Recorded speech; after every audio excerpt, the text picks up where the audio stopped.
Sakera sang pejuang dari Madura itu ternyata berdarah Arab. Di buku itu pula Hamid memapar bahwa Pangeran Diponegoro pun sebetulnya keturunan Arab. Ini menjadi pembelajaran bagi kita untuk tidak mempercayai begitu saja atas tulisan, atas penyampaian, termasuk penyampaian saya.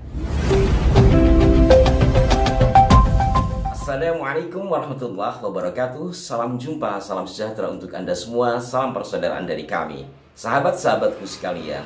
Ternyata setelah kita telaah, setelah kita telisik, sangat banyak pembelokan sejarah dan perubahan identitas tokoh-tokoh masa lalu. Satu di antaranya adalah Pak Sakera. Dalam satu buku yang ditulis oleh seorang warga Indonesia keturunan dari Hadramaut, keturunan Yaman, diinformasikan bahwa Pak Sakera ini berdarah Yaman dengan marga tertentu, nanti saya akan kupas. Dan di buku yang sama juga menyebutkan bahwa Pangeran Diponegoro juga berdarah Arab.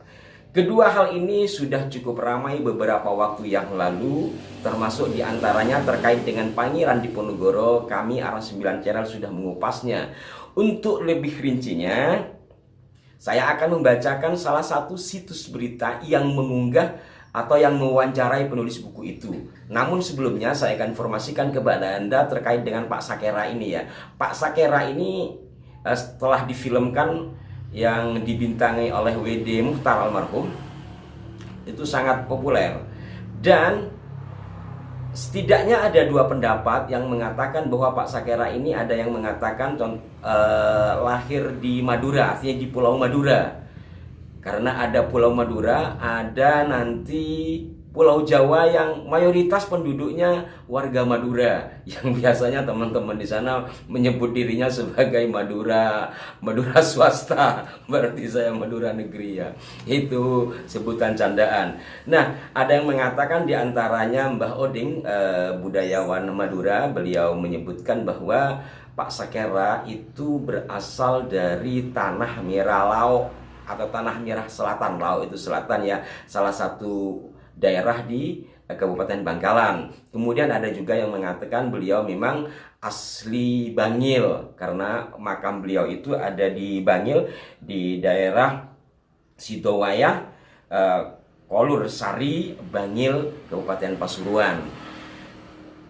Terlepas mana dari dua pendapat ini yang paling tepat, yang pasti dua data menyebutkan bahwa Pak Sakera memang orang Madura. Adapun nama asli beliau, yaitu ada yang mengatakan Sadiman, ada yang mengatakan Sagiman. Beda G dan D. Mungkin ini karena pola pelafalan. Sementara kalau melihat di nisannya di Bangil sana, itu tertulis Sagiman. Nah, saya fokus kepada satu berita yang mewawancarai penulis buku, yang di dalam buku itu setidaknya ada dua hal yang perlu dikritisi. Yang pertama tentang Pak Sakera, yang kedua tentang Pangeran Diponegoro. Ini dimuat di Surabaya pada 2018 yang lalu. Ini sebenarnya informasi sudah cukup lama, dengan judul Sakera sang pejuang dari Madura itu ternyata berdarah Arab. Ini nama aslinya. Ini Surabaya. Sakera selama ini dikenal sebagai tokoh pahlawan legendaris asal Madura. Sepak terjangnya melawan kolonial Belanda membuat Sakera diburu dan akhirnya tertangkap berkat kelicikan sahabatnya sendiri, Aziz. Pria asal Bangil, Pasuruan yang dikenal sakti ini pun lalu dipenjara dan seterusnya ya. Informasi ini cukup umum. Sakera ternyata bukan nama asli. Berdasar sumber di Museum Tropen Amsterdam, Belanda, nama asli Sakera adalah Omar Bawasir, keturunan Arab Yaman. Demikian kata Hamid Nabhan. Berarti masih sepupuan sama Pak Fuad Bawasir kalau begitu ya.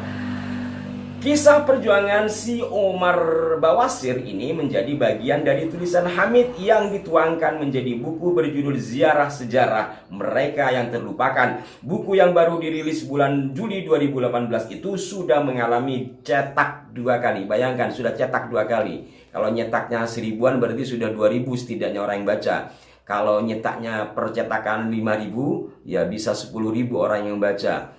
Bagaimana kalau sudah begini ini? Terkait dengan, dalam tanda petik, barangkali pembelokan sejarah.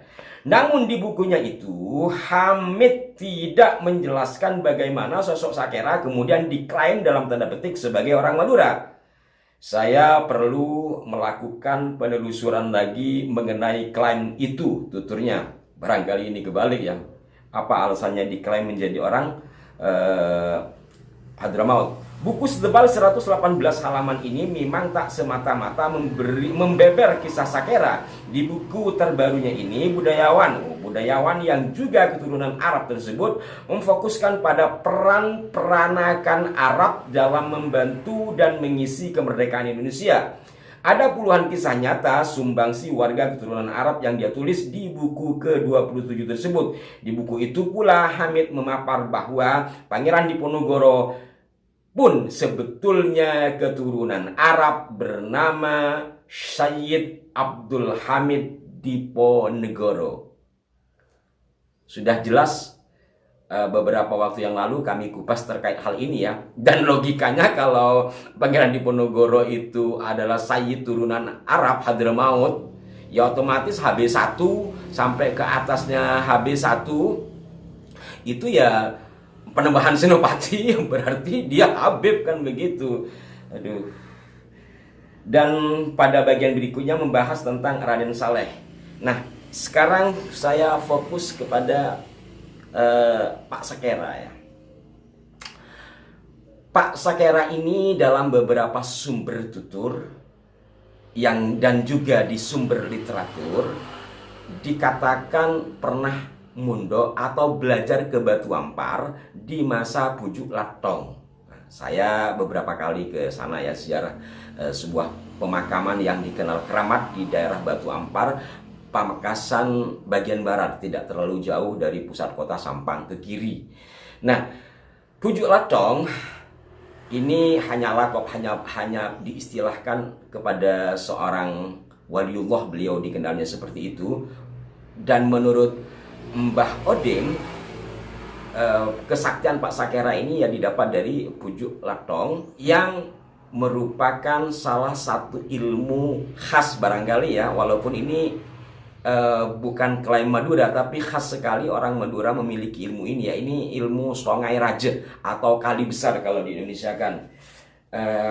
Masa hidup Pak Sakera ini ada beberapa versi, tetapi saya lebih setuju dengan pendapat Mbah Oding yang mengatakan, yang melatar belakangi kisah Bujuk Latong ini di masa Cakraningrat 3 dan 4. Cakraningrat 3 dan 4 mungkin juga dari 2, 3, dan 4 ya, karena masanya tidak terlalu lama pergantian kepemimpinannya.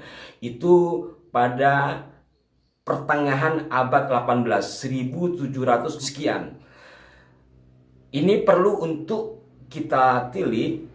Karena apa? Karena untuk memastikan sudah adakah orang Arab Hadramaut, termasuk juga dari warga asli Hadramaut yang merantau ke sini, seperti Bawazir ini ya. Bawazir ini kan kalau saya baca bukunya Van den Berg, adalah kelompok suku-suku di Hadramaut yang umum juga disebut dengan kata Baduy. Adapun di buku ini buku yang ditulis oleh Kiai di Batu Ampar yang mengisahkan tentang bujuk-bujuk atau sunan-sunan di Batu Ampar, tapi hanya menulis setting peristiwa tanpa menulis angka tahun. Maka saya kembalikan kepada pendapat atau penyampaian seorang sejarawan dan budayawan Madura, yakni Mbah Oding, jelas hidup di masa atau semasa dengan Cakraningrat 3 dan 4, yaitu 1700 sekian. Nah, dengan demikian apabila kita melihat secara data peristiwa pada 1740 sekian, memang orang-orang Arab Hadramaut sudah bermigrasi ke Nusantara. Tetapi ramainya nanti kan di abad pertengahan abad 19, 1800 sekian. Ini 1700 pertengahan. Tetapi logikanya, seorang perantau dari luar negeri, apakah akan melakukan satu tindakan seperti yang dilakukan Pak Sakera di masa awal-awal kedatangan mereka? Ini perlu menjadi pertimbangan kan, kalau mau diklaim bahwa Pak Sakera ini bermarga Bawasir, Umar Bawasir. Dan penulis dari buku tadi itu mengatakan sumbernya dari Tropenmuseum Amsterdam, Belanda. Dari mana dia mendapatnya? Apakah googling? Kemungkinan besar itu googling kalau toh benar. Tapi kalau memang benar ada penjelasan di Tropenmuseum, monggo kepada Pak penulis untuk mencantumkan atau mengirimkan linknya di kolom komentar, karena kalau link-link seperti itu masih bisa dilihat. Saya tadi malam sempat mencoba mencarinya tapi tidak menemukan bernama Umar Bawasir yang alias Sakera ini di Tropenmuseum. Jadi saya meragukan alasan menggunakan data dari Tropenmuseum. Yang kedua tentu terkait dengan kedatangan marga atau warga Hadramaut ke Nusantara di pertengahan abad 18 tersebut. Terkait dengan makam Pak Sakera dan sebagainya yang ternyata keturunan beliau masih ada di daerah Bangil, Anda bisa menyaksikan di kanalnya Pak Kiai Ihya ya, Nur Salafi di Karma 212. Beliau sempat ziarah ke sana, mungkin juga telah mewawancarai keturunan dari Pak Sakera. Maka di kanal ini saya hanya berusaha memberikan data pembanding atau memberi ruang-ruang kosong untuk Anda isi. Jadi pertengahan abad 18 yang dimungkinkan apabila melihat dari data resmi Belanda. Kenapa harus Belanda? Ya Belanda yang mencatat pada situ. Pada saat itu pelabuhan dikuasai, siapa yang datang kan mereka yang mencatat, yang punya dukcapil. Walaupun tidak serapi saat ini, tetapi setidaknya data itu ada, kan begitu. Maka memungkinkan tidak. Kalau dari Tropenmuseumnya sendiri, jujur saya secara pribadi, walaupun ini sifatnya subjektif, saya tidak meyakini kecuali Pak Hamid sebagai penulis buku itu bisa memperlihatkan bukti yang nyata. Kalau memang iya ada di Tropenmuseum Omar Bawasir yang kemudian menjadi Pak Sakera, dan coba kita telaah bersama. Kalau memang iya, saya menerimanya. Kalau memang iya. Tetapi kalau tidak, Pak Hamid harus menarik bukunya dan memohon maaf kepada warga Madura dan keluarga Pak Sakera secara khusus. Terkait dengan Pangeran Diponegoro, rasanya sudah cukup jelas, cukup gamblang bahwa Pangeran Diponegoro telah dirombak-rombak identitasnya oleh sejumlah orang, termasuk diantaranya mereka-mereka yang berasal dari negeri seberang sana. Saya tanpa mau merendahkan, saya tanpa mau menyamaratakan, tapi realitas-realitas itu nyata. Sebab jelas-jelas beliau dikatakan berasal dari negeri orang yang menulisnya, berasal dari negeri orang yang telah merubah datanya. Demikian sahabat-sahabatku sekalian, mudah-mudahan ini menjadi pembelajaran bagi kita untuk tidak mempercayai begitu saja atas tulisan, atas penyampaian, termasuk penyampaian saya. Silahkan dari apa yang saya sampaikan ini cari data pembandingnya, biar tidak sekedar mengolok-olok di kolom komentar mengatakan bahwa apa yang saya katakan ini hanya ngedabrus dan sebagainya. Tapi bagi saya tidak ada masalah. Saya bertanggung jawab atas apa yang saya sampaikan. Kalau memang ada data pembanding, monggo kita telah bersama, karena disitulah dialektika ilmiah. Mohon maaf jika ada kekeliruan. Sampai jumpa. Wassalamualaikum warahmatullahi wabarakatuh.